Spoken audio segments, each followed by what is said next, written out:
Pemirsa, masyarakat Hindu di Bali memang dikenal dengan aktivitas mereka yang tidak bisa dipisahkan dengan kegiatan keagamaan.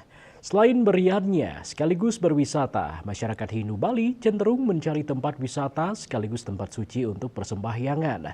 Oleh karena itu, wisata spiritual seperti melukat di Pancoran, air terjun, wisata danau hingga tirta yatra ke pura di wilayah di luar Bali pun sering dilakoni masyarakat Bali.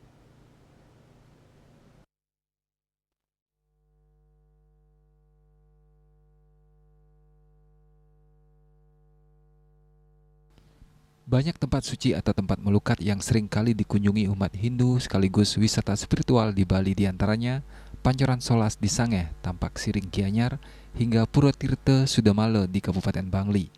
Biasanya umat Hindu melukat bersama keluarga ataupun rombongan-rombongan kecil, melukat sambil bersembahyang sembari menikmati pemandangan dan kuliner di sekitar objek wisata.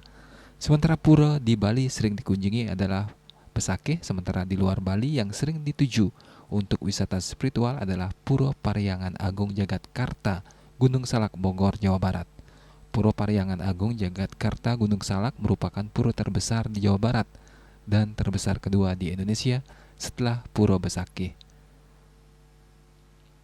Pura Parahyangan Agung Jagatkarta Gunung Salak dianggap sebagai tempat persemayaman dan pemujaan terhadap Prabu Siliwangi dan para hyang leluhur dari Pakuan Pajajaran yang pernah berdiri di wilayah Parahyangan.